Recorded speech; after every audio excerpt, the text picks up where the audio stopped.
Shalom, Kahala Yahweh, Bashem Yahushai, Bashem Rechok Radash. Double honors my teachers, the apostles and elders of Great Millstone.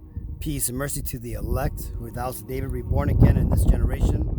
And Shalom to the 130 Yasharallah, who today are known as the Negroes, Latinos, and Native Americans, who before losing our true heritage, we were known as, and still are, the true Hebrew Israelites of the Holy Bible. In today's lesson, I'm going to go ahead and break down and make a bit of commentary on a scripture from 1 John.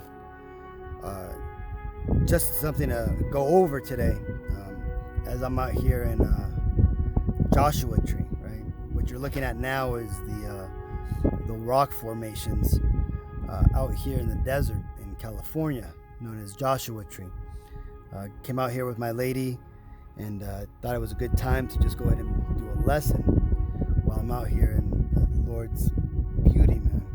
So we truly are blessed, man. Even though we're in this down, cursed state as Israelites, right? The Lord still makes this world beautiful and pleasing unto us if we know where to go, right? And the Lord does bless us with little opportunities like this. So with all that, just want to say Ka'alai Yahweh Shema Shai, and let's get into this lesson real quick. So let's go ahead and read 1 John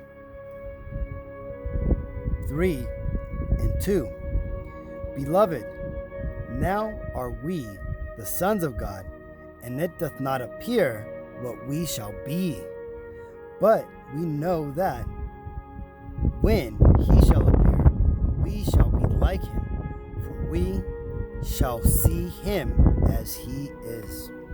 Now this here is ultimately a foreshadowing given to us by John, right? Telling us that we will soon, when the Messiah returns for his second coming, we will be like him, right? Being the children of God, being the children of Yasharallah, which is Hebrew for Israel, which means he, Prince Power, means we are special people, right? We are given special abilities, and even more so once the Messiah comes back to fulfill the promise given unto us, right? You can continue to read 1 John chapter 3, that chapter, and kind of go through, and it talks about the promises that we're going to get, right? But why is that? Why are us Negroes, Latinos, and Native Americans, why are we not what we are going to be? Why do we not appear that way? Well, because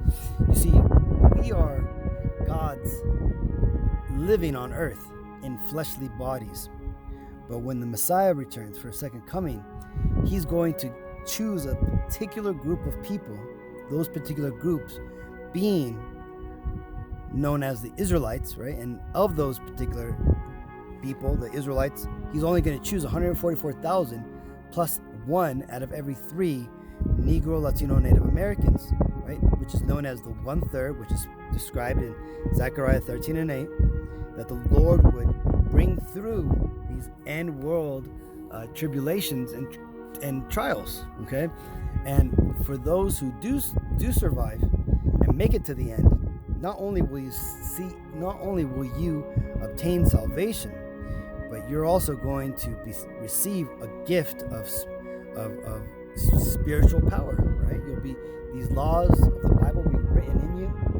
You'll be and for some of the Akim out there, you'll be given spiritual powers, godlike abilities, right? Be able to superhuman strength, fly, teleport, things unimaginable to us in our current state, right? But here, let's read this. This is Deuteronomy 7 and 6.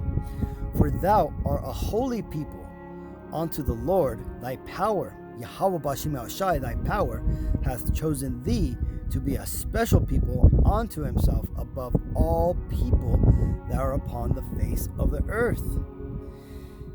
You see, and that's the reason. That's the reason why we have this special promise waiting for us, right? Because the Lord has chosen us, right? And it continues and it explains why the Lord chose us. Yahweh Bashem Yahushai did not set his love upon you, nor choose you, because ye were more in number than any people, for we were the fewest of all people.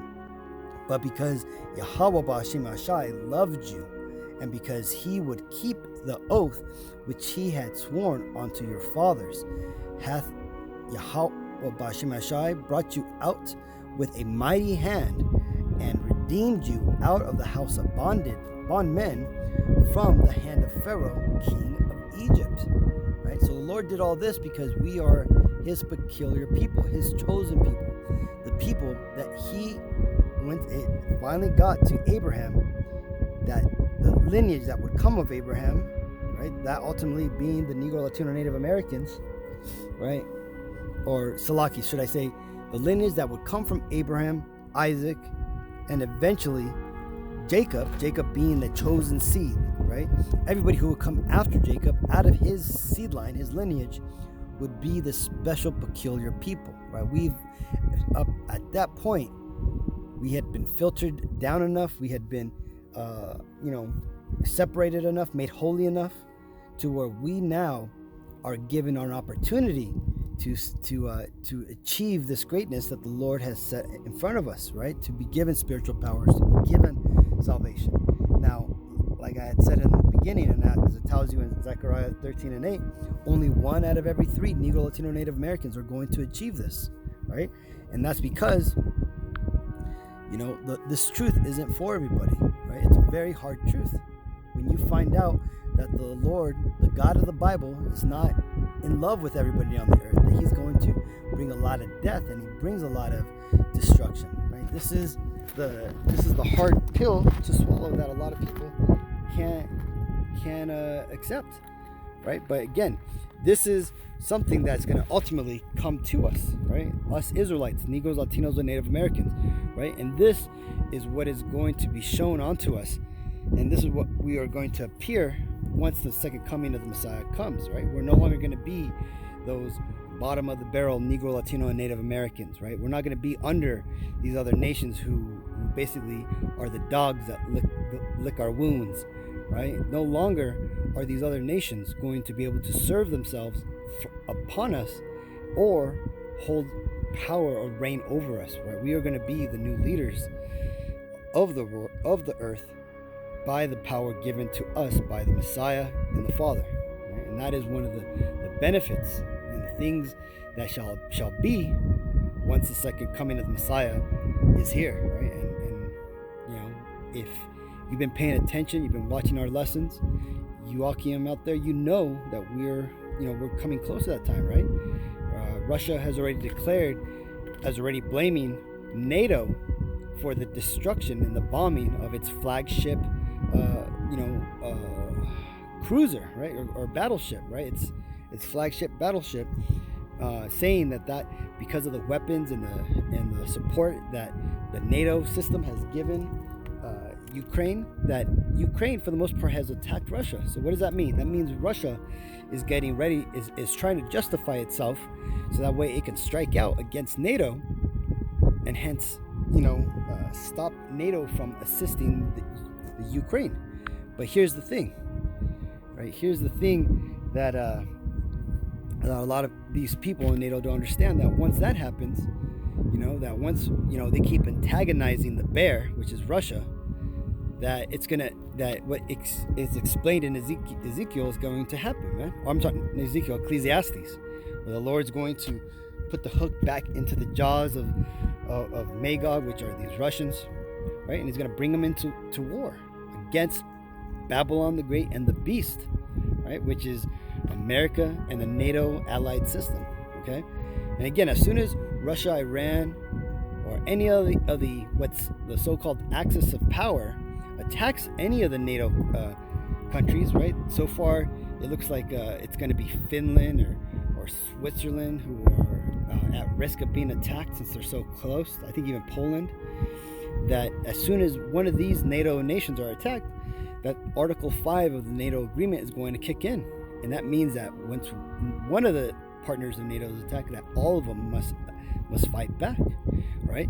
So again, we all understand the prophecies that saying that the least of the flock shall draw them out, meaning that once somebody, more than likely Iran, attacks Israel, that's when everybody's going to start fighting, right? And then that's when all shit's going to break loose. But again, until we get to that mandate where they start mandating that everybody needs to take this MOTB, the mark of the beast, right? And they bring forward the digital dollar, the digital economy, and you won't be able to buy or sell.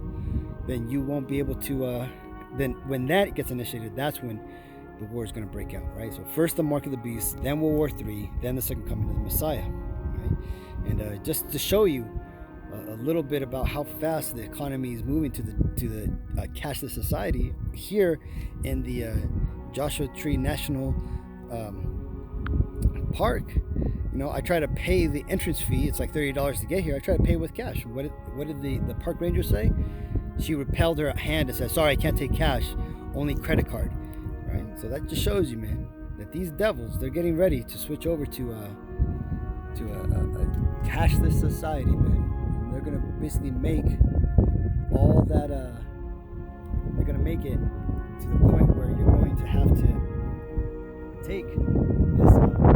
Like we said, not accept any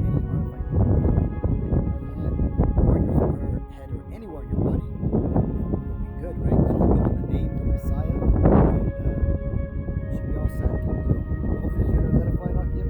I know it's a short one today, but it's what I can do at this point. So until next time, we give all honor and glory and praises to Yahweh Bashem Yahushai, Bashem Yahudash. Double honors my teachers, the apostles and elders of Great Millstone. Peace and mercy to the elect. Shalom.